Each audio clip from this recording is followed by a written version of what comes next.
Oke, terima kasih Pak Nababan telah menyelesaikan closing statement-nya, juga sangat luar biasa kedua narasumber ini. Sesi berikutnya adalah sesi partisipan bertanya, tapi saya akan kembalikan lagi karena acara ini yang akan memandu adalah host kita Bang Yogi.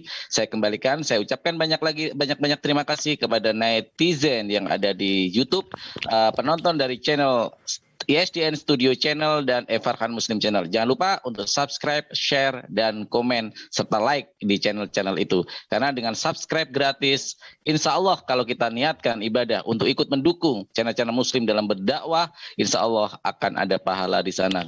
Karena semua tergantung dari niat kita. Terima kasih sekali lagi saya ucapkan juga para partisipan yang telah sopan dan telah tertib dalam acara menyaksikan acara ini. Juga kepada para narasumber, terima kasih sekali lagi. Saya kembalikan acara ini kepada host kita Bang Yogi. Tafadhol, akhi. Oke, terima kasih buat Bang Farhan sebagai moderator sudah mengembalikan ini pada saya. Sekarang giliran partisipan yang bertanya. Tadi sebenarnya saya melihat Bang Emperor itu raise hand yang pertama kali. Tapi ini di urutan di HP saya ini kok Bang Ibrahim ini yang raise. Apakah tadi Bang Emperor sempat low hand atau gimana? Saya tetap Emperor duluan Bang, tetap Emperor duluan. Tetap Bang Emperor duluan. Oke. Iya. Silakan Bang Emperor mau tanya kepada siapa? Ini gini ya rule-nya saya bertanya atau menanggapi. Kalau misalnya bertanya ada nanti setelah ditanggapi narasumber ada satu kali partisipan untuk menanggapi selama 1 menit. Setelah itu ditanggapi oleh narasumber lagi dan lanjut ke partisipan lain. Jadi ada 2 kali kesempatan satu partisipan untuk berbicara. Silakan Bang Emperor. Terima kasih Bang Yogi. Saya cuma ingin menanggapi tadi, saya mengutip perkataan Pak Dede Wijaya kalau firman Tuhan itu kan harusnya nggak ada kontradiksi gitu. Tapi menurut saya, ini saya kasih dalilnya aja. Saya bacakan aja di tentang Yesus yang berdoa itu di Taman Getsemani itu. Nah, di di Matius 26:39 ya, maka ia maju lalu sujud dan berdoa. Nah, di Lukas 22:41 di Lukas 22:39, lalu pergilah Yesus keluar kota dan sebagaimana biasa ia menuju Bukit Zaitun, murid-muridnya juga mengikuti dia. Setelah tiba di tempat itu berkata kepada mereka, berdoalah supaya kamu jangan jatuh ke dalam percobaan. Nah, lanjut ke ayat 41, kemudian ia menjauhkan diri dan mereka kira-kira selempar batu, lalu ia berlutut dan berdoa. Di sini berlutut nih. Lanjut ke Markus, kontradiksi lagi nih di Markus ini. Ia maju sedikit, merebahkan diri ke tanah. Ini dari Injil yang 3 ini aja udah berbeda nih. Satu sujud, satu merebahkan diri ke tanah, dan satu lagi berlutut. Itu kan nggak sama itu. Nah, satu lagi nih yang kontradiksi ini paling fatal sekali ini. Kalau kita baca di Yohanes 3:13 ini ya, tidak ada seorang pun yang telah naik ke sorga selain daripada dia yang telah turun dari sorga, yaitu anak manusia. Nah, kalau kita baca di 2 Raja-Raja 2:11 itu, sedang mereka berjalan terus sambil berkata-kata, tiba-tiba datanglah kereta berapi dengan kuda berapi, memisahkan keduanya, lalu naiklah Elia ke sorga dalam angin badai. Ini kan udah kontradiksi. Nah, kalau Pak Dede tadi mengatakan kalau firman Tuhan itu seharusnya tidak kontradiksi, sementara Injil Lukas, Matius, dan Markus itu tentang konteks yang Yesus berdoa di Taman Getsemani itu sudah berbeda. Ada 3 berlutut, merebahkan ke tanah, sujud. Nah, kira-kira itu saja tanggapan saya ke Pak Dede. Kalau mau mengatakan firman Tuhan itu tidak ada kontradiksi, buktinya itu sudah kontradiksi Pak ya. Ya, terima kasih Bang Yogi. Itu saja tanggapan saya. Silakan Pak Dede mungkin ditanggapi. Baik, terima kasih. Tadi yang nanya Pak siapa? Pak Emperor ya? Pak Emperor. Ya, terima kasih Pak Emperor. Mengenai kisah Yesus berada di Taman Getsemani sebelum dia ditangkap dan disalibkan, memang dikisahkan oleh Rasul Matius. Matius ini Lewi pemungut cukai, dikisahkan tadi Markus, dikisahkan lagi Yohanes dan seterusnya. Menurut saya itu bukan kontradiksi, tapi justru mereka melihat dari sudut pandang mereka. Apa aja sih yang Yesus lakukan selama di Taman Getsemani? Oh, dari sudut pandang Matius dia melihat Yesus berkata kepada para murid, duduklah di sini sampai aku telah selesai berdoa di sana gitu. Dia lalu bawa Petrus kedua dan Yohanes dan Yakobus kedua anak Zebedeus. Soal Yesus berlutut di mana tadi? Markus. Ya, namanya orang berdoa bisa saja dia berlutut. Nah, dijelaskan oleh si Markus. Kenapa Markus? Markus ini kan menulis Injil berdasarkan informasi dari Rasul Petrus. Petrus ini kan yang diajak sama di Matius 26 ayat 37 kan dikatakan Yesus membawa serta Petrus dan kedua anak Zebedeus. Jadi tentu Petrus tahu apa yang dilakukan Yesus kemudian setelah Yesus tinggalkan 8 murid lah ya kan, 12 murid ya, satu Yudas pergi, tinggal 11 itu diambil 3 sama Yesus ikut dia lebih dekat untuk berdoa, sisanya dia tinggalkan di taman. Nah, mereka nggak tahu kejadiannya apa. Petrus kasih tahu lewat siapa? Markus. Oh, ternyata Yesus bertekuk lutut, berdoa begitu. Yohanes juga, Yohanes kan ikut Yesus. Yohanes, Petrus dan Yakobus ikut Yesus. Makanya dia lebih detail lagi kasih tahu tadi. Yohanes, Yesus lagi ngapain gitu. Jadi sebenarnya ini tidak kontradiksi. Kalau Matius kan dia tidak diajak nih, yang diajak tadi lebih dekat untuk berdoa dan sebagainya kan 3 orang. Petrus, Yakobus, Yohanes. Petrus menuliskan Injil Markus lewat muridnya Markus, Yohanes menuliskan Injil Yohanes, Matius si Lewi pemungut cukai, dia nggak diajak Yesus yang bersama 3 tadi, jadi dia ngasih tahu secara umum dari sudut pandang yang dia lihat begitu. Kemudian yang kedua tadi dikatakan kontradiksi mengenai yang kedua tadi apa ya Pak? Saya kok jadi lupa. Yang Pak Emperor. Yang Yohanes Pak, yang Yohanes 3:13 itu. Yohanes tentang tidak seorang pun yang naik ke surga. Oh ya, tidak seorang pun yang naik ke surga kecuali yang turun dari surga. Ini sebenarnya ingin menyatakan bahwa memang tidak ada manusia yang pernah turun naik surga kecuali Yesus. Kan Yesus bilang, aku dari atas, aku turun, aku naik lagi. Pada waktu kebangkitan dia naik lagi terangkat ke surga. Sedangkan manusia ciptaannya itu kan di bumi. Di bumi yang tadi disebut di 2 raja-raja sebagaimana itu Nabi Elia, ada juga Henok, itu mereka terangkat atau diangkat ke sorga. Tapi mereka bukan asalnya dari sorga. Yesus bilang, aku nih dari turun dan naik dari sorga ini. Turun dari sorga gitu. Memang hanya Yesus gitu. Kalau manusia itu kan dia diangkat ke sorga. Tapi Yesus turun naik sorga. Makanya Yesus bilang, aku dari atas, kamu dari bumi. Nah, manusia nabinya itu diangkat ke atas oleh Tuhan gitu. Tapi manusia itu bukan dari sorga. Dia diciptakan di bumi begitu. Disitulah menunjukkan keilahian Yesus, kemahakuasaannya. Dia menyatakannya di Injil Yohanes. Dia yang turun naik sorga itu ya yang adalah Tuhan yang ilahi. Makanya di Yohanes 1 ayat 1 Yohanes tegas, firman itu dari sejak kekal itu sudah Tuhan atau Allah gitu. Di ayat 14 disebut firman itu nusul menjadi manusia daging yang bernama Yesus turun. Jadi firman itu turun ke dalam dunia dalam bentuk manusia Yesus lahir dari perawan Maria. Dia ini yang sudah turun dari sorga, habis dia mati, disalibkan mati bangkit, dia naik lagi ke sorga. Yang bisa naik turun sorga itu Yesus doang. Begitu. Terima kasih. Moderator, cukup? Oke, silahkan Bang Emperor. Mungkin ada tanggapan singkat? Ya, kalau sudah ditanggapi gini kan, kalau saya tanggapi lagi, yang ikut itu murid-murid Yesus itu kan sama, Pak Dede. Yang siapa itu? Yang 3 murid itu siapa namanya?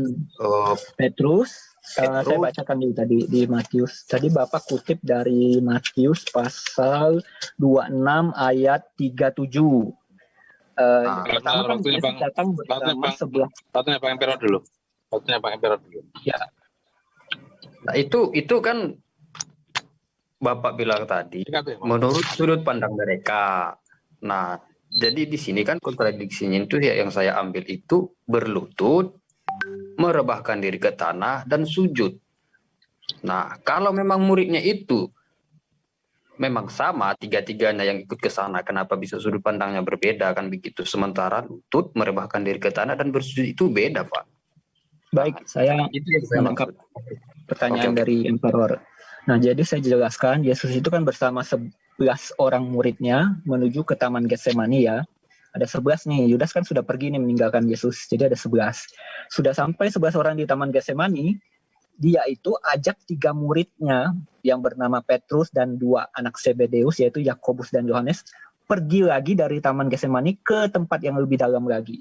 Diajak 3 orang saja, sisanya berarti 8 orang nih.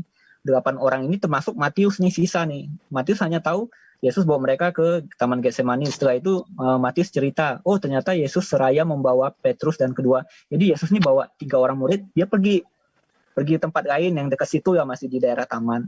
Nah, yang 8 muridnya disuruh kamu jaga-jaga berdoa saja. Gitu.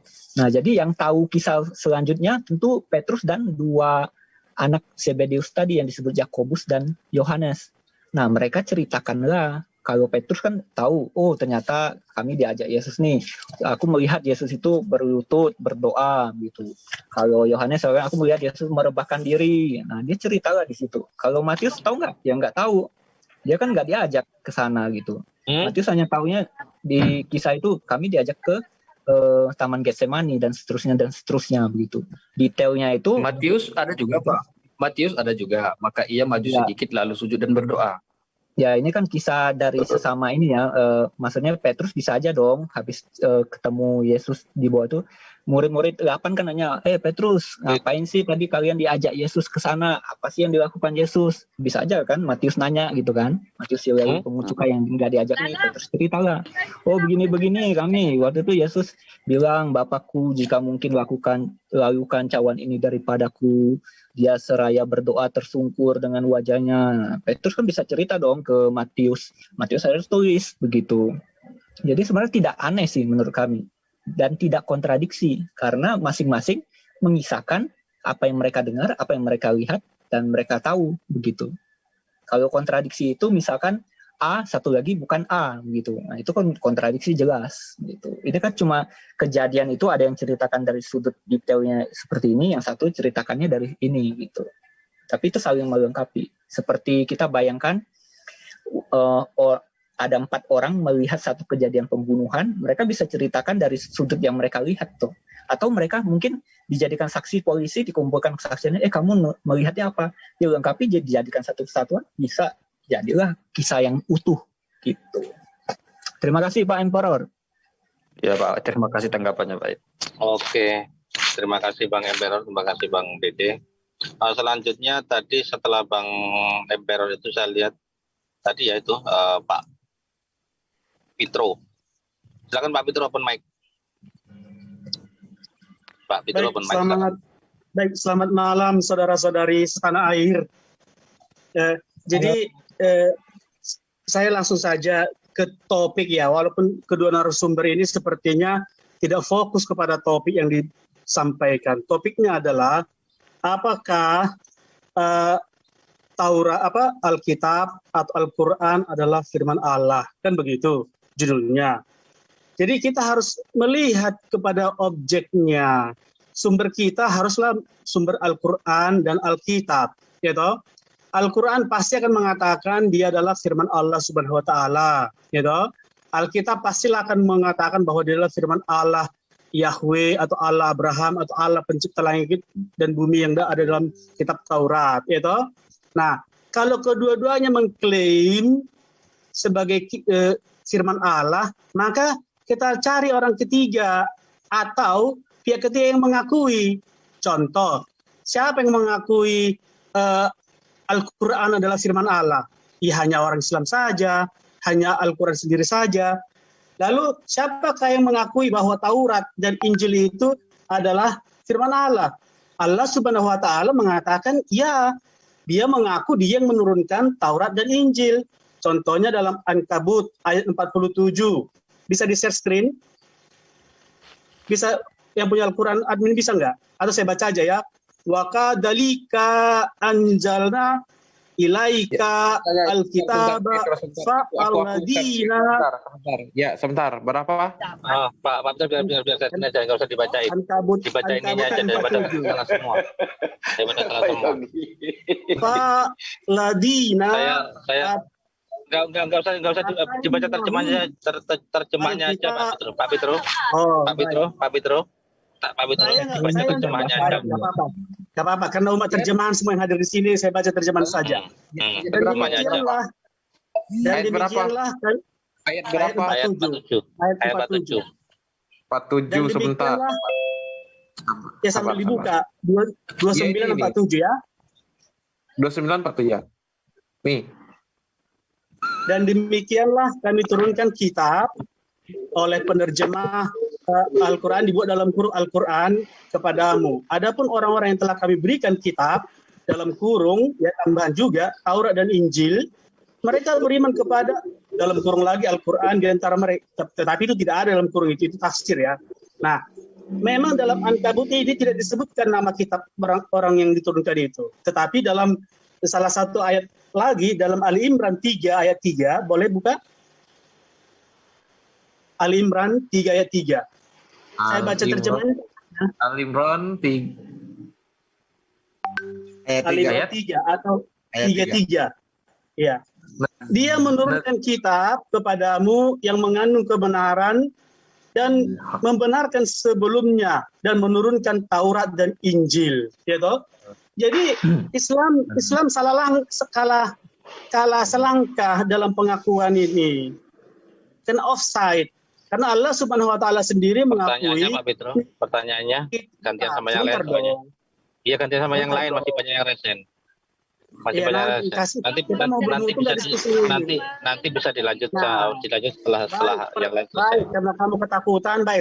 Pertanyaan saya dan pernyataan saya. Pak Petro, bukan soal ketakutan, tetapi kita harus bagi-bagi. Ya. Iya. Ya. Saya baru bicara, temanmu bicara lama-lama bisa. Sudah 10 menit Pak Petro bicara. Baik. Jadi Nababan, kamu tidak membaca Al-Quran dengan baik. Al-Quran tidak firman Allah menurut Allah Subhanahu wa taala. Dalam surat 69 dan 40 dikatakan innahu lakullu rasulin karimin. Artinya apa? Sesungguhnya ini benar-benar wahyu rasul yang mulia, bukan rasul Allah Subhanahu wa taala. Petruk. Demikian. Silakan jawab. Al-Quran surat 69 ayat 40. 69 ayat 80. Silakan Bang Nababan. Akan semua argumentasimu bahwa Al-Quran adalah firman Allah. Silakan Bang Nababan. Ya, Petruk. Silakan. Ya, terima kasih atas pertanyaannya yang diapakannya. Dan terima kasih atas pertanyaannya Petro ya. Ternyata Pak Petro ini hobi juga pakai jurus pengemis ya. Tapi tidak baca Al-Quran semua sayangnya. Saya akan jawab itu Pak Petro. Itu sangat gampang menjawabnya ya. Di dalam Al-Baqarah 146 itu sangat jelas. Sesungguhnya sebagian mereka pasti menyembunyikan kebenaran padahal mereka mengetahuinya. Siapakah itu? Yaitu orang-orang Yahudi dan Nasrani. Ya kan? Itu sangat gampang. Sementara Al-Quran, pada hari ini telah kusempurnakan nikmatku untukmu dan telah kuridhoi Islam sebagai agamamu. Ya kan? Itu gampang aja. Setelah itu Allah juga, Al-Quran itu Allah juga akan menjaganya. Apa yang diterangkan oleh Al-Quran dan diakui oleh Al-Quran, memang benar. Umat Islam semuanya mengakui bahwa Nabi Isa dulu pernah menerima yaitu hikmat dari Allah tentang Injil ya kan, atau Musa menerima Taurat, itu pernah. Dan Allah juga telah, makanya Al-Quran itu diturunkan untuk rahmat sebagian alam, semua alam. Kenapa? Karena mereka telah mengubah isi-isi kitab yang diturunkan kepada nabi-nabinya. Sekarang gampang kok mendeteksinya. Sejak kapan Yesus jadi Tuhan? Emang ada orang Yahudi mengakui Yesus jadi Tuhan? Kan tidak. Terus bagaimana mengedukasi isi-isi Alkitab itu sendiri? Ya kan? Supaya kita tahu bahwasannya bahwa memang Allah dulu telah menurunkan Alkitab itu kepada nabi-nabinya. Dan apa yang dirubah oleh para manusia yang tidak bertanggung jawab itu diklaim oleh Al-Quran. Salah satu contohnya, sungguh telah kafirlah orang-orang yang mengatakan bahwasanya Isa putra Maryam itu adalah Tuhan. Terus Pak Petro mengemis dari Al-Quran tentang pengakuan kitab Pak Petro, tapi Pak Petro tidak membaca Al-Quran semuanya. Pak Petro tidak percaya, tapi Pak Petro mengemis. Sungguh aneh, lucu gitu loh.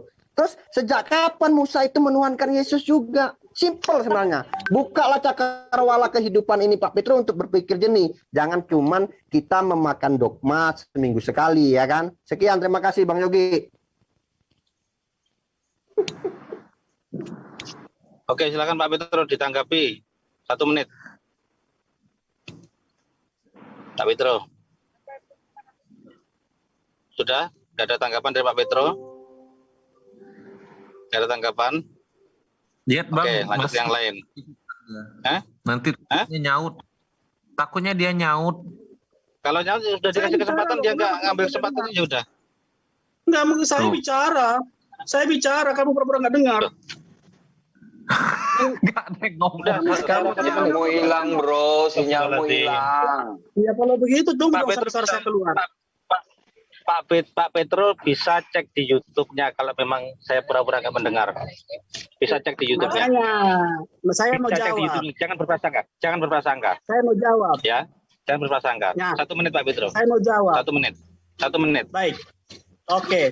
Ustadz, kamu tidak menjawab topik. Kita tidak membahas apakah Yesus itu Tuhan atau tidak. Apakah Allah Subhanahu wa Ta'ala itu Tuhan atau tidak. Yang kita bahas adalah apakah Al-Quran itu adalah firman Allah. Ya, saya tidak mengemis. Untuk apa mengemis? Tanpa Al-Quran kita sudah pernah ada. Nah, masalahnya Ustadz tidak menjawab surat 69 ayat 40. Innaha lakullu rasulin karimin. Sesungguhnya Al-Quran ini adalah benar-benar wahyu Rasul yang mulia, bukan Rasul Allah Subhanahu wa Ta'ala. Monggo. Emangnya Al-Quran diturunkan kepada siapa, Pak Petro? Jangan tanya Nah jawab. inilah salah satu contoh orang-orang yang tidak bisa mengerti tentang Al-Quran, ya, mencoba untuk mengkritisi Al-Quran, tapi sangat simpel. Anak TK pun kalau sudah dikasih Al-Quran ini nak diturunkan kepada Rasulullah Muhammad SAW. Bukan Rasul yang mulia itu siapa yang menerima Al-Quran? Anu Pak, ya Rasulullah lah Pak. Emangnya yang menerima Al-Quran siapa? Simple menjawabnya sebenarnya tuh. Kalau kita ingin membuka cakrawala kehidupan kita, semua Al-Quran itu yang telah dibukukan menjadi Al-Quran menjadi satu buku itu adalah firman yang diterima oleh baginda Rasulullah Muhammad SAW. Ya tentu Rasul yang mulia itu siapa?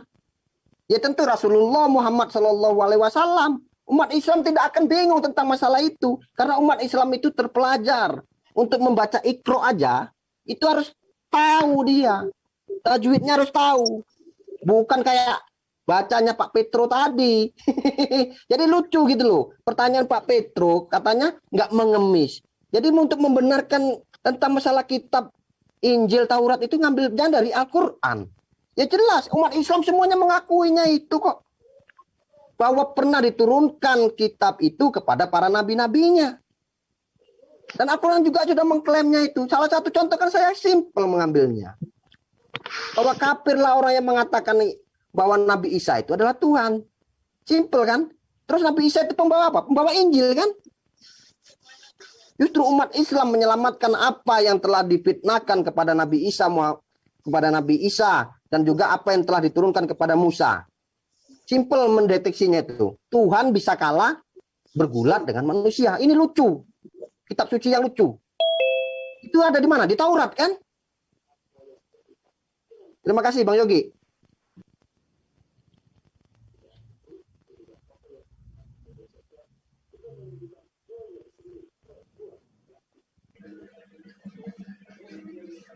Oke, sudah Bang Nababan? Sudah Bang Nababan? Udah. Oke, lanjut ke yang lain. Sekarang gilirannya Bang Jibrahim. Boleh menanggapi atau menjawab atau bertanya, maaf, boleh menanggapi atau bertanya. 2 kali kesempatan buat Bang Jibrahim. Silakan. Respon saya terakhir. Respon saya terakhir Ustaz bisa? Pak Petro, waktunya sudah habis. Nanti setelah selesai semua yang resen silakan. Silakan kalau mau bahas lagi. Pak Petro, semua mengikuti rule yang sudah ditetapkan. Pak Petro jangan membuat aturan sendiri. Pak Petro jangan membuat aturan sendiri. Pak Petro kalau nggak bisa tertib, saya minta maaf, ya. Saya minta maaf, saya akan memberi tindakan. Kalau nggak tertib saya kick aja dia bang. Lanjut bang. Jelas ya suara saya ya? Silakan Pak. Jelas Pak. Terima kasih. Ibrahim. Jadi begini, tadi ada pernyataannya menanyakan kalau firman Tuhan itu sama, apa Tuhannya sama, kenapa berbeda ya? Kalau saya melihat begini, tanggapan saya aja di sini ya. Jika berbeda berarti bukan dari Tuhan itu alias tulisan manusia. Jadi Allah yang sama tidak mungkin mengajarkan ajaran berbeda. Kurang lebih seperti itu ya, inti yang dikatakan oleh Pak Dedi Wijaya. Dan menurut saya ini sangat benar. Karena menurut logika normal, bisa tidak ajaran Tuhan itu diubah manusia? Sehingga ajaran Allah akhirnya terlihat mengajarkan berbeda di beberapa agama. Tentu jawaban.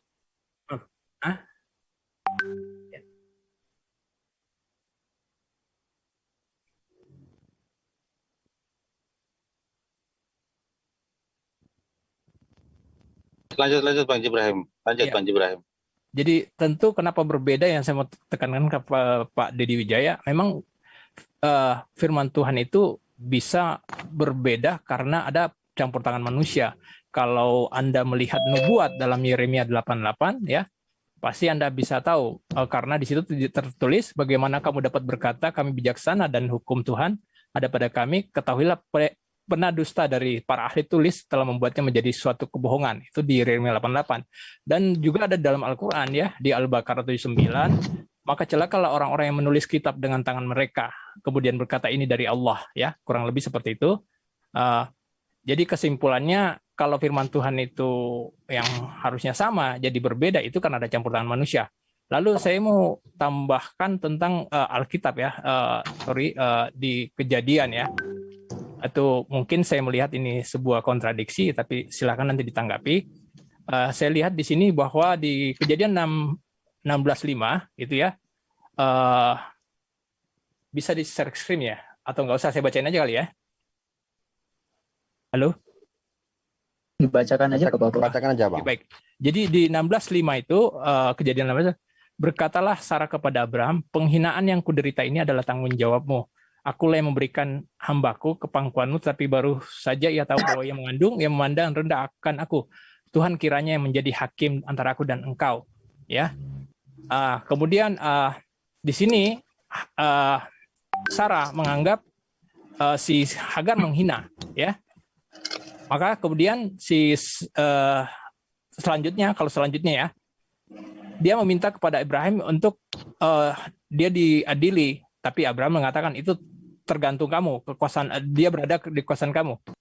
Jadi seakan-akan bahwa Hagar ini ditindas oleh Sarah, dan karena anjuran Abraham, saya lihat di sini bukan anjuran Tuhan.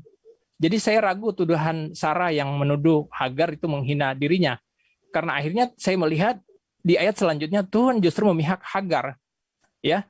Itu bisa dilihat di ayat 16-11. Selanjutnya kata malaikat Tuhan itu kepadanya, engkau mengandung dan akan melahirkan seorang anak laki-laki dan akan menamai Ismail. Sebab, ya ini kata kuncinya di sini. Sebab Tuhan telah mendengar tentang penindasan atasmu itu. Ya, jadi saya kira itu. Jadi jelas alur cerita mana yang dikarang manusia dan mana bagian yang berasal dari Tuhan. Saya kira cukup itu aja. Silakan ditanggapi tentang kontradiksi ini. Terima kasih. Baik, Pak Ibrahim ya. Ya. Terima kasih. Mengenai kisah di Kejadian 16. Jadi gini, Tuhan itu memakai manusia menuliskan kitab-kitabnya, surat-suratnya. Di Alkitab tuh ada kurang lebih 44 penulis Alkitab. Contohnya ya Musa menuliskan kitab Kejadian, Keluaran, Imamat, Bilangan, Ulangan. Ada 5 kitab disebut Taurat. Daud menuliskan yang namanya kitab Sabur atau Mazmur. Raja Salomo atau Sulaiman, dia menuliskan ada Amsal, ada Kidung Agung, ada kitab Pengkhotbah. Yesaya, Isaya, Ilyas mungkin ya, dia menuliskan kitab Yesaya.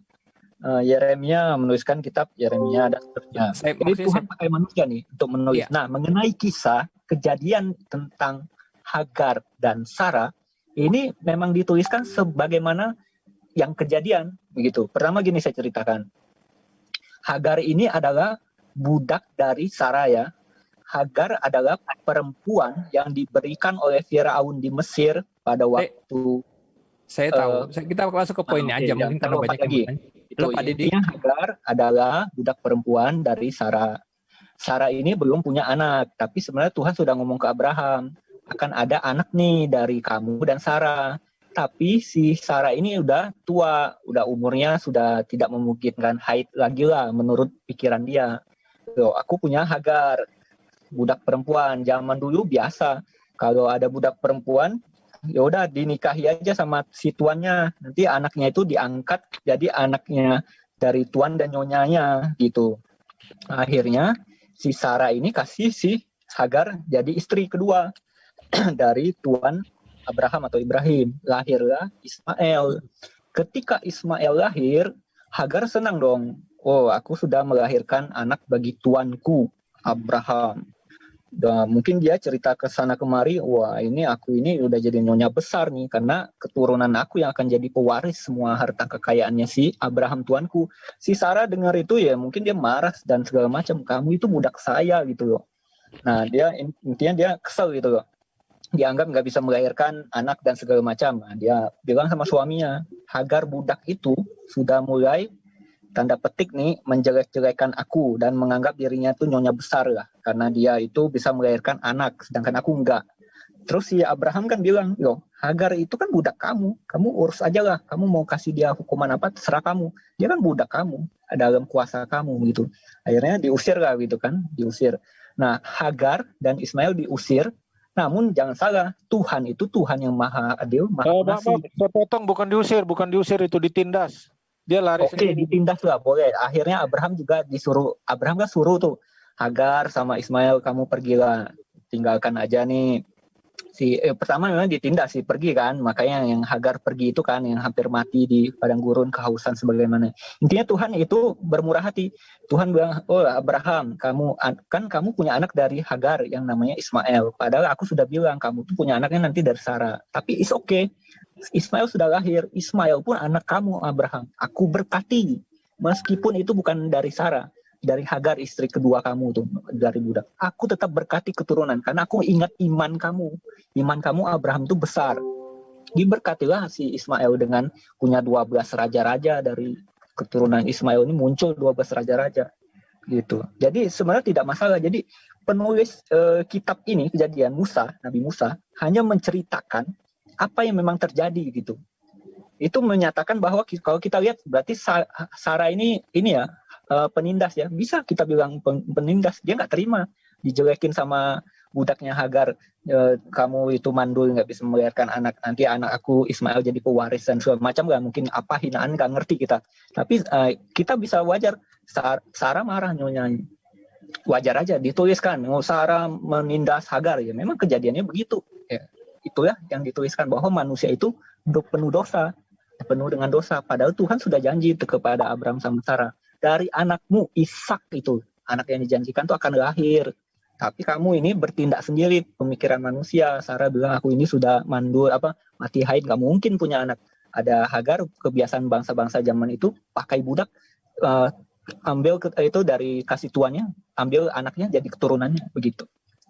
Itu biasa Pak, terjadi di budaya-budaya masa itu pada masa Mesir. Boleh saya tanggapi? Jadi gini Pak Dedi, kalau Pak Dedi baca di 16:5 itu perkataan Sarah ya, yang merendah akan aku, Tuhan kiranya yang menjadi hakim antara aku dan engkau ya. Nah kalau dibandingkan di situ berarti Sarah berharap Tuhan yang di sini membela dia, tapi ternyata kan di 16:11 itu kan Tuhan malah memberikan mendengar bahwa dia ditindas. Si Hagar ini ditindas. Iya. Betul. Jadi artinya apa? Ini agak alurnya ceritanya kayak gimana ya? Saya bilang mau harmoni enggak juga, enggak selaras ini. Tadinya dibilang dia minta Tuhan sebagai hakim yang adil, malah Tuhan di sini malah mendengar tentang penindasan itu, makanya memberi anak, mengandung, melahirkan seorang anak yang bernama Ismail. Saya kira itu aja. Justru itu Pak, Pak Ibrahim, saya melihatnya ini, Tuhan itu adil gitu. Kan tadi gini, kan Tuhan udah bilang sama Sarah sama Abraham, dari keturunan Sarah akan lahir anak perjanjian. Iya, tapi itu belum. Sarah nggak percaya nih sama Tuhan. Bukan, Tuhan jadi disuruh begini Pak Dedi. Ini tadinya kan dia ditindas itu karena permintaan si ini Abraham. Jadi itu kan bukan permintaan Tuhan supaya dia ditindas atau sesuai Jadi gini, kekuasaanmu. saya urut ceritanya dulu Pak. Hagar ini akhirnya punya anak. Dia senang dong Hagar. Waduh, Coba dilihat Pak di 16 itu, kata Abraham kepada Sarai, Okay. Hambamu itu di bawah kekuasaanmu. Apakah itu perintah Tuhan kepada Abraham? Kan enggak. Ini Pak, saya baca dulu Kejadian 16 ayat 4. Abram menghampiri Hagar, lalu mengandunglah perempuan itu. Ketika Hagar tahu bahwa ia mengandung, maka ia memandang rendah akan nyonyanya itu. Nyonyanya siapa? Sarah. Jadi Saya Hagar paham. ini olok Sarah. Dipandang rendah, dia menganggap pandang rendah. Kenapa? Karena dia mengandung anakku ini jadi pewaris dari Abraham, loh, Ibrahim, sesuai nama bapak Ibrahim juga. Nah, kemudian Sarah bilang sama Abraham, aku merasa aku dihina nih sama si Hagar, enak aja dia memandang aku rendah gitu. Ya, itu Kamu 16:5. jadi hakim dong. Nah, Tuhan jadi hakim aku. Terus Abraham bilang, lah Sarah, Hagar itu kan budak kamu, terserah kamu mau buat apa. Sarah akhirnya di ayat 6 bilang, lalu Sarai menindas Hagar, sehingga ia lari meninggalkannya. Hagar lari dari Sarai.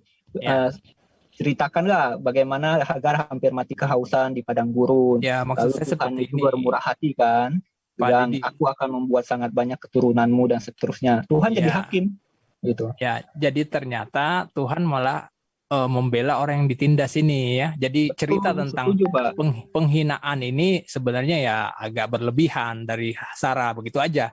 Alur ceritanya agak berlebihan. Itu aja. Baik Sarah sama Hagar ini orang berdosa Pak, sama-sama saling menindas ini. Yang satu memandang rendah nyonya, yang Sarah ini nyonya menindas hambanya gitu. Ya, saling mengolok-olok. Itulah jadinya jangan punya istri dua Pak Ibrahim. Bikin pusing. Bukan itu poinnya. Saya kira mungkin ada yang saya cukupkan aja karena ada yang lain ya. Nanti kalau masih ada kesempatan saya akan bertanya lagi. Terima kasih. Ya, terima kasih Pak Jibrahim ya. Ya. Mungkin ada yang bisa bantu dari co-host urutan setelah Ibrahim ini siapa yang raise hand ya? Di layar HP ku nggak muncul soalnya. Kalau di partisipan ada yang raise hand tapi nggak tahu urutannya siapa. Mungkin dari apa itu? Sama yang Sub-Zero. Oke. Sub-Zero ya. Sub-Zero silakan bertanya kepada Pak Dede Wijaya. Assalamualaikum dan selamat malam kepada Pak Dede. Assalamualaikum kepada yang Muslim. Oke, saya ingin bertanya satu soalan. Ini berkaitan dengan Lukas 2 ayat 7 yang mengisahkan bahwa ketika Yesus dilahirkan, ya, ketika Yesus dilahirkan pada Lukas 2:7. Ya. Dia melahirkan seorang anak laki-laki yang anak sulung, lalu dibungkus dengan kain lampin dan dibaringkan dalam palungan karena tidak ada tempat bagi mereka di rumah penginapan. Ya, ayatnya begitu. Apabila saya bertanya dengan narasumber yang sebelum ini dari pihak Kristen, mereka mengatakan, saya bertanya, siapakah saksi yang melihat kelahiran Yesus ini? Makanya dijawab tidak ada murid-murid Yesus yang menyaksikan kelahiran Yesus. Tetapi penulis Lukas ini mengetahui cerita ini daripada ibunya Maria,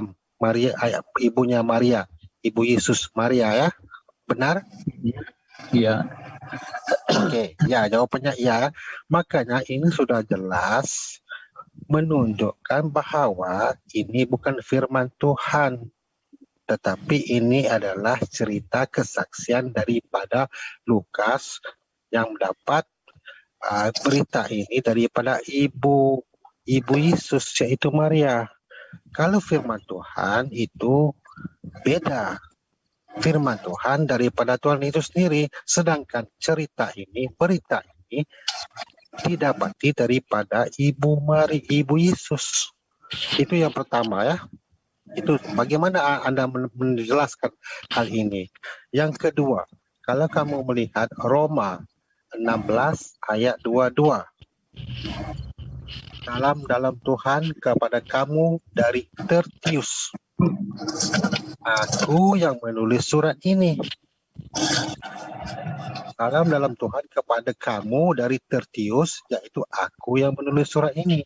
Bagaimanakah ini dikatakan firman Tuhan? Sedangkan ini adalah pengakuan daripada Tertius yang ditulis di dalam Roma itu, yang dikatakan Paulus yang menulis. Ya, beda daripada Tuhan dan daripada manusia. Dan kalau kamu katakan daripada ilham itu beda. Firman dan ilham itu adalah beda. Jadi sila jelaskan persoalan saya ini. Baik, terima kasih Pak Satsiro. Yang pertama tadi mengenai kelahiran Yesus. Jadi gini, Tuhan itu menurunkan firman-Nya, sabdanya.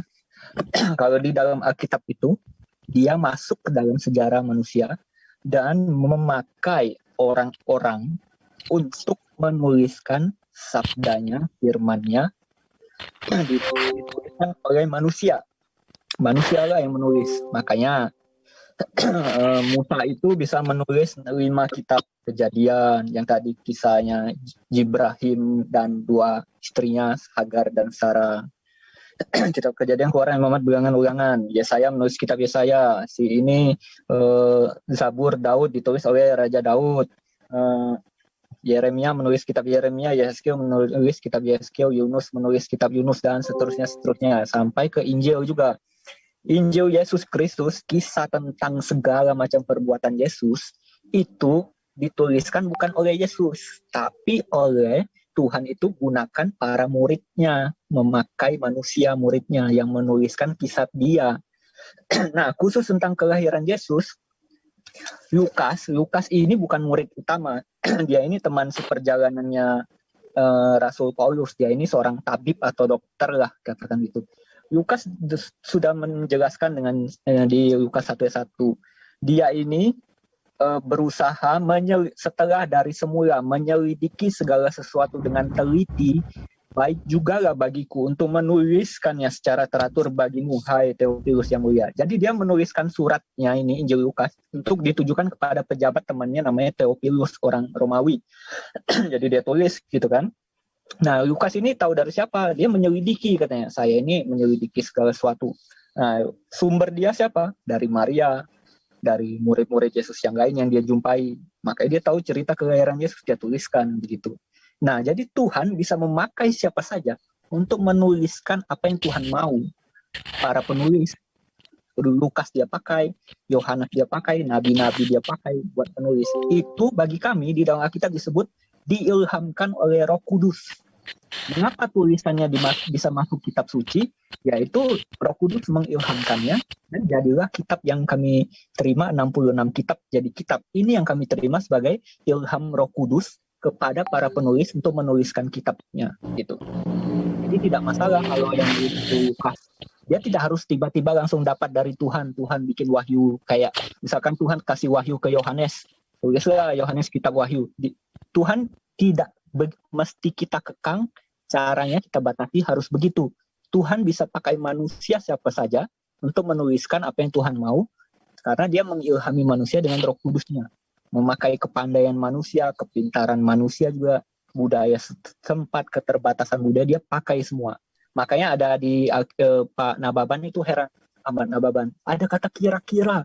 Loh, Tuhan kok kira-kira nuliskan firman? Nah, Tuhan pakai manusia kok. Manusia zaman dulu tidak mengenal detik, tidak mengenal menit. Mungkin ya, harus diselidiki sih. Yang pasti jam mereka kenal. Makanya di orang Romawi ada jam ke-3, jam ke-6, jam ke-9, jam ke-12. Itu semua ada. Nah, itu menandakan ada penunjuk waktu di situ. Tapi detik menit memang tidak dijelaskan, harus pasti. Jadi kira-kira jam 12. Kalau yang murid lain misalkan tulis jam 12, ya dia merasa itu jam 12 mungkin matahari tegak lurus di matanya. Oke, sekarang lanjut ke Tertius, Pak. Roma 16 ayat 22. Di sana dituliskan begini. Aku Tertius yang menuliskan surat ini di dalam Tuhan menyampaikan salam kepadamu. Padahal kita tahu Roma ini ditulis oleh Rasul Paulus kan. Nah gini, zaman dulu itu memakai juru tulis gitu. Jadi ketika Rasul Paulus mau nuliskan kitabnya, dia bisa tunjuk satu orang namanya Tertius jadi juru tulisnya. Kamu tulis ya, aku lagi ngomong nih, kamu tuliskan aja. Kayak ya kamu tuliskan surat. Kayak inilah ibu kita suruh anaknya tuliskan surat untuk suaminya yang di kota jauh gitu. Ibunya cerita lah ngomong-ngomong, anaknya yang itu menuliskan di dalam sebuah surat. Nah, begitulah kasusnya pada Tertius ini. Jadi siapa penulis surat Roma? Ya pencetusnya Rasul Paulus, karena dia yang mendiktekannya. Yang menuliskan kata per katanya siapa? Tertius di Roma pasal 16 ayat 22. Makanya di sini Tertius pun ikut menyampaikan salam. Oh, Rasul Paulus, aku mau ini dong salam buat jemaat di Roma. Aku nih yang nulis surat kamu nih loh. Nah, gitu. Itu Pak penjelasannya. Makasih. Oke, terima kasih Pak Dede Wijaya. Saya mau menanggapi sedikit. Yes, oke. Apabila dikatakan tadi penjelasan yang terakhir itu Roma ayat 16-22, Pak Dede mengatakan, oh Rasul Paulus meminta dia, Tertius itu menuliskan surat. Ini sudah jelas menunjukkan bahwa ini bukan firman Tuhan. Ya, ayat itu sendiri sudah menunjukkan bukan firman Tuhan. Ya, apabila Paulus menyuruh Tertius menulis, makanya nama dia ditunjukkan di dalam ayat itu sudah jelas bukan menunjukkan firman Tuhan. Itu yang pertama. Ya.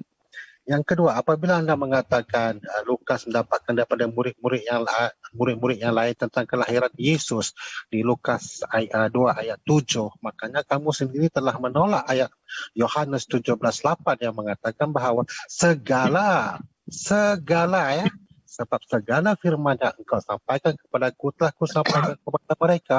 Maksudnya daripada Tuhan kepada Yesus di bumi. Itu telah jelas, Anda telah jelas menolak ayat Yohanes 17:8. Apabila mengatakan murid-murid yang lain, Tuhan menggunakan manusia yang lain. Ini sudah kontradiksi dengan Yohanes 17:8. Ya, terima kasih. Oke. Saya tangkap Pak Sapsiro. Yang pertama, jadi gini. Mungkin Bapak berpikir dari sudut pandang Quran tentang caranya Tuhan itu berfirman. Gitu. Kalau di Alkitab, Tuhan berfirman, menurunkan firman-Nya bisa memakai manusia dan menuliskan dalam bentuk surat kah. Zaman dulu ada perkamen kah, ada papirus kah, itu dipakai untuk dituliskan. Makanya Musa bisa menuliskan 5 kitab Kejadian, Keluaran, Imamat, Bilangan, Ulangan. Musa itu hidup jauh sebelum Abraham. Nah, Tuhan wahyukan kepada dia tuliskan gitu. Nah, tentang Lukas memang dia bukan 12 murid Yesus utama. Kan Yesus di Yohanes 17 ayat 8 Bapak kutip tadi, sebab firman yang telah engkau berikan kepadaku telah aku berikan kepada mereka. Mereka siapa? 12 murid Yesus. Sudah diberikan dan mereka sendiri telah menerima dan benar-benar mengetahui bahwa aku berasal dari engkau Bapa. Dan mereka percaya bahwa engkau Bapa telah mengutus aku Yesus. Benar, Yesus kan hidup 30 tahun dia mengajar sampai 33,5 tahun disalibkan. Hanya 3,5 tahun dia bersama 12 murid ini. 12 murid ini itu diajar Yesus hanya 3,5 tahun. Makanya Yesus bilang, jadikanlah semua bangsa muridku, ajarlah mereka melakukan sesuatu, beritakanlah Injil segala macam. Itu Rasul Paulus beritakan Injil ke siapa? Ke Lukas.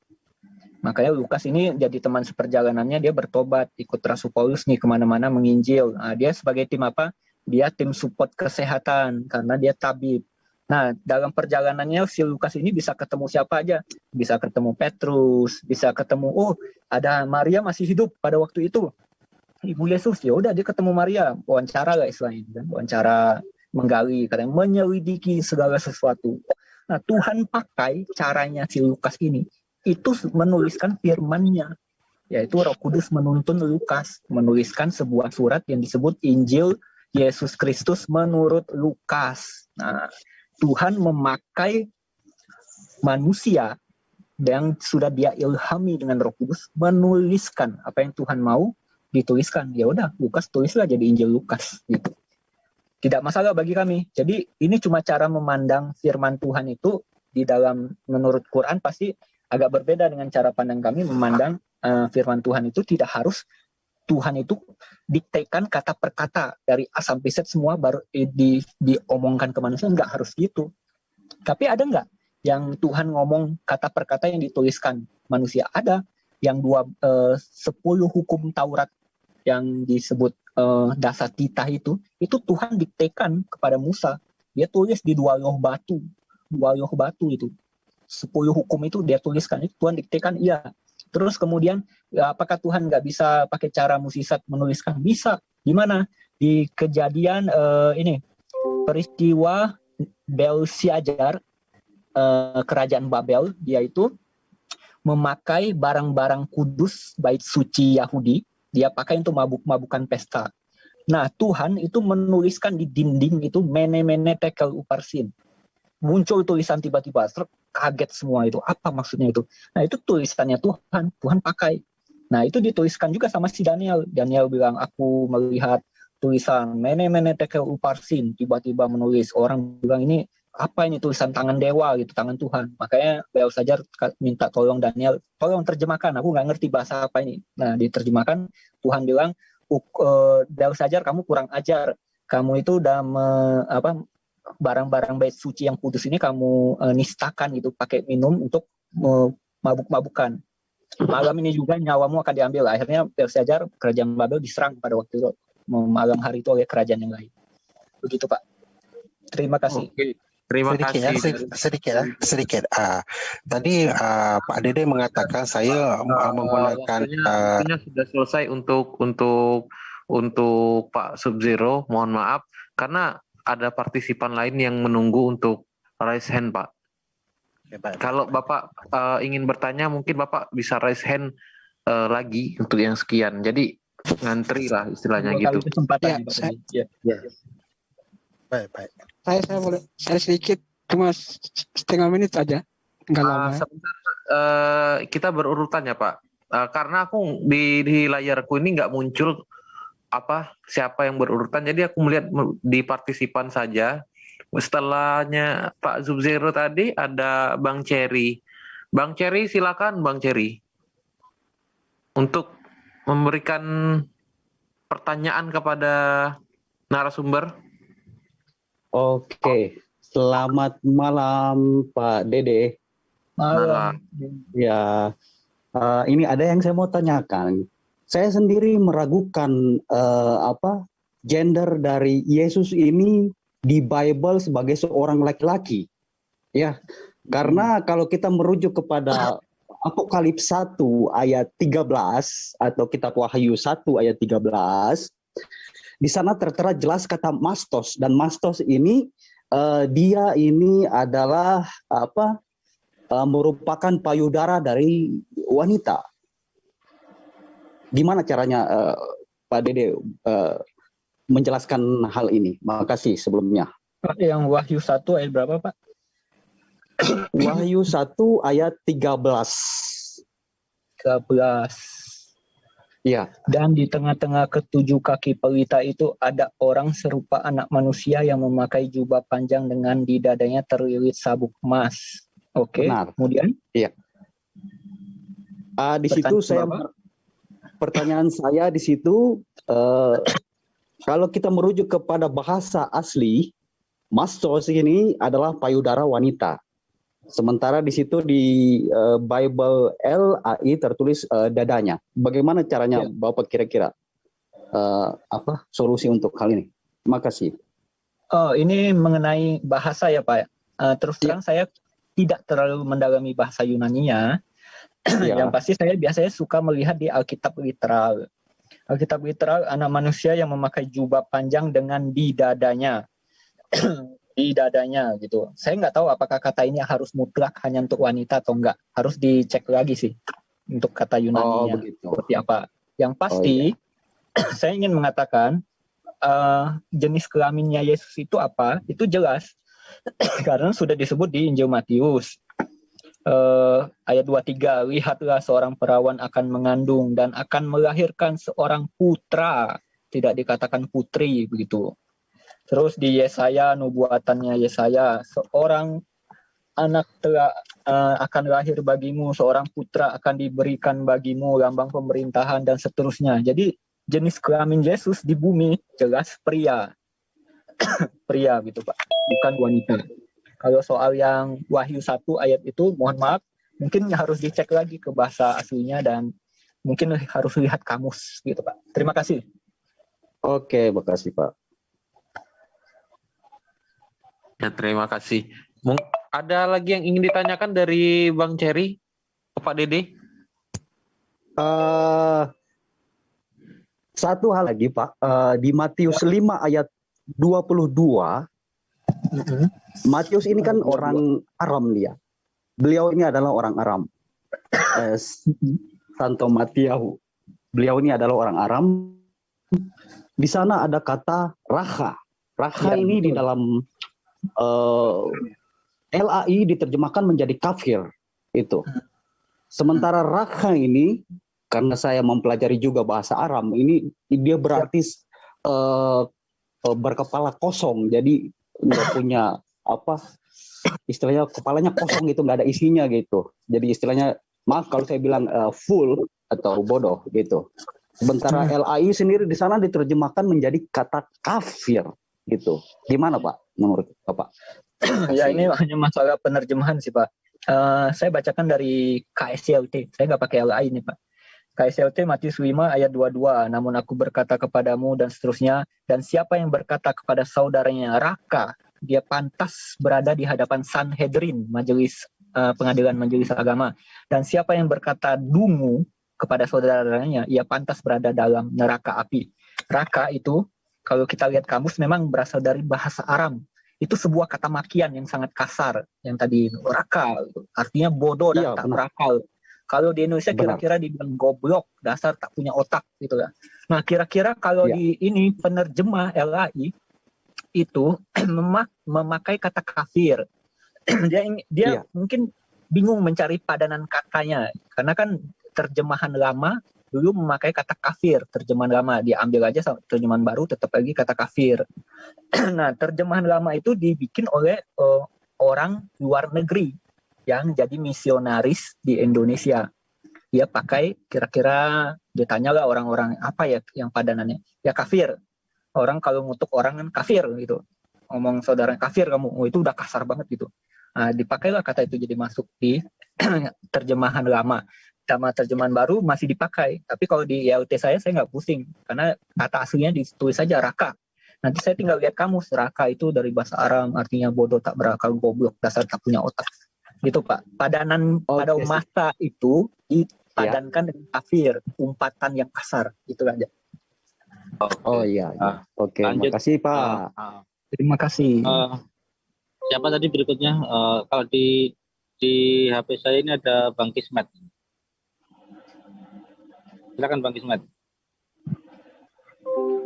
Assalamualaikum warahmatullahi wabarakatuh. Waalaikumsalam warahmatullahi wabarakatuh. Tadi kan adapun diskusi atau debat pada malam ini, yaitu apakah Al-Quran dan Alkitab merupakan firman Tuhan, gitu ya, Mas Ugi? Ya, kurang lebih kayak gitu. Ya, selamat malam Bang. Siapa yang dari Kristen tadi? Didi Wijaya. Didi Wijaya. Didi Wijaya. Ya, malam Pak. Ya, saya apakah merupakan Alkitab ini merupakan firman Tuhan? Jadi di Quran dikatakan di surat Yunus, maka tentang Fir'aun,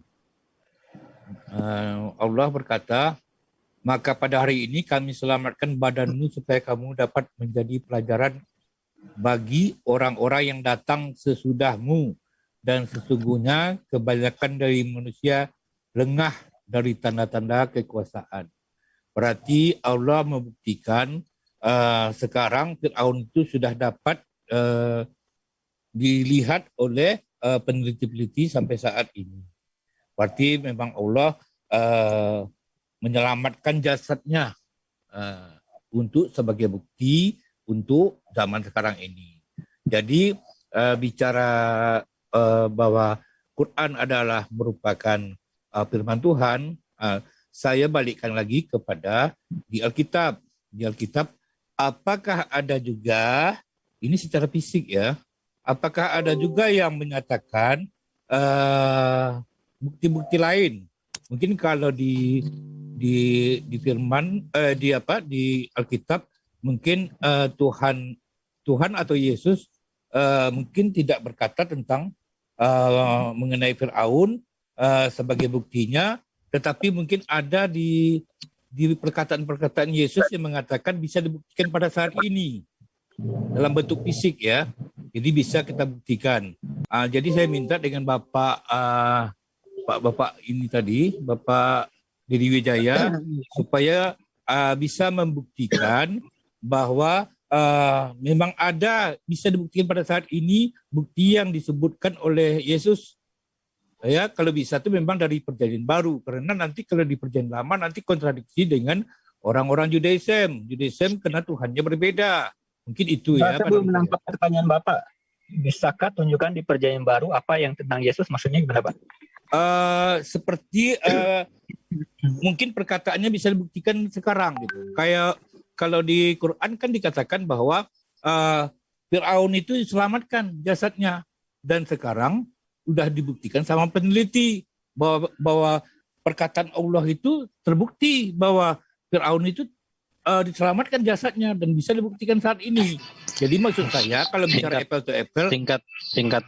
Ya, bagaimana apakah ada buktinya? Yesus juga berkata dengan posisi seperti ini, okelah tidak mengenai Fir'aun, tentang yang lain, tapi bisa dibuktikan saat ini. Tapi dalam bentuk fisik ya. Fisik. Kalau Fir'aun kan fisiknya ada nih. Begitu mungkin ya. Saya cukup menangkap. Oke, terima kasih. Assalamualaikum warahmatullahi wabarakatuh. Baik Pak Kismet, pertanyaannya menarik. Menurut saya pertanyaan Pak Kismet ini memerlukan pembuktian dari pihak ketiga yang tadi dibilang sama Pak Pietro Munte ya kali ya. Data di luar Alkitab dan Al-Quran. Nah, tentang Yesus itu yang jelas kalau orang-orang Kristen yang pernah melakukan wisata ziarah lah katakan gitu ya, ke tempat-tempat di Timur Tengah di mana Yesus diperkirakan hidup dan beraktivitas di Israel sekitarnya, itu mereka sudah melihat di mana Bethlehem itu Yesus lahir, yang kira-kira di daerah yang disebut Palungan, di daerah di mana gua-gua mereka lihat di situ, bukan hotel mewah, bukan. Kemudian misalkan kolam Siloam, Yesus pernah menyembuhkan orang yang lumpuh dari lahir itu di kolam Siloam, karena orang lumpuh ini nggak ada yang satupun yang bawa masuk ke kolam Siloam yang akan digoyang-goyangkan malaikat. Siapa yang masuk duluan dia disembuhkan. Nah, kasihan banget nih si orang lumpuh dari lahir. Yesus menyembuhkan orang lumpuh ini, akhirnya dia tidak lumpuh lagi. Nah, kolam Siloam itu di hari ini masih bisa dilihat di Israel sana. Ada situsnya gitu. Nah, ini sebenarnya tugas-tugasnya para arkeologi yang menggali situs-situs sejarah yang berhubungan dengan iman Kristen. Dan sudah banyak sih dibukukan. Mungkin Bapak bisa membaca, mencarinya begitu. Latar belakang sejarahnya, ada muncul kolam Siloam, bentuknya sekarang tinggal reruntuhan. Terus ya bait suci Yahudi lah contohnya Pak. Bait suci Yahudi kan Yesus bilang suatu hari dia akan dihancurkan begitu kan. Nah, tahun 70 Masehi memang dihancurkan. Emas-emasnya semua diambil begitu. Sisanya apa? Cuma temboknya doang sekarang. Sisanya temboknya doang itu. Nah, itu masih bisa kelihatan di mana orang Yahudi doa-doa antuk-antuk kepala menghadap ke tembok Yerusalem itu. Mereka berdoa suatu hari bait suci berdiri lagi, berdoa berharap gitu. Itu kan bukti sejarah bahwa memang pernah Yesus bilang itu dia akan dihancurkan dan terbukti dihancurkan. Masih banyak lah Pak. Ini lebih berhubungan ke arkeologi sih Pak. Bapak bisa membeli buku arkeologi dan sejarah Alkitab. Nah, itu para arkeolog Kristen kah atau arkeolog umum menggali situs-situs sejarah yang berhubungan dengan agama Kristen. Dan mereka udah menjelaskan, membuktikan bahwa benar loh, kisah-kisah di Alkitab itu bukan kisah bohongan, bukan kisah hayalan dongeng, tapi memang kejadiannya ada. Sodom misalnya, kota Sodom itu ada loh. Di sana dulu dicari ke Sodom, oh ternyata ada ini, ditemukan belerang-belerang, oh itu dari Tuhan kan, Tuhan hancurkan, kirim belerang api, hancurkan kota Sodom. Ada loh ternyata, ada minyak dan sebagainya di situ. Makanya kota Sodom tuh gampang terbakar dan segala macamnya.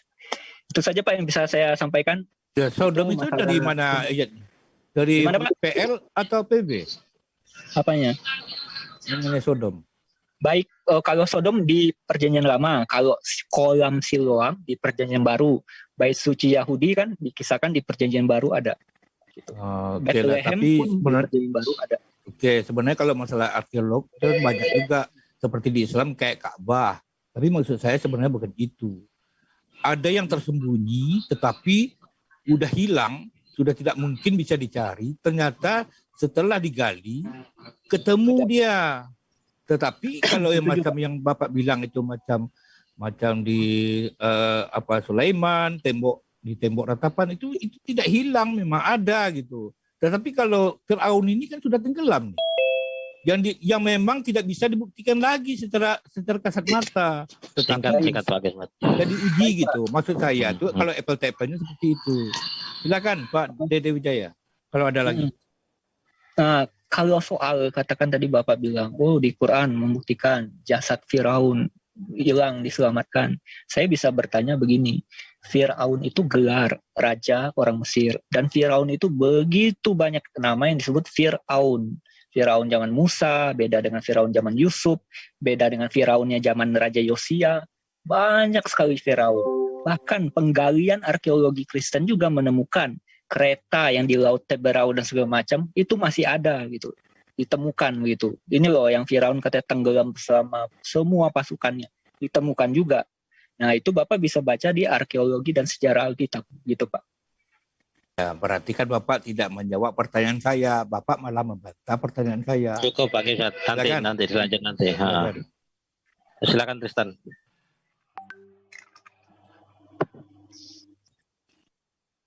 Tristan silakan.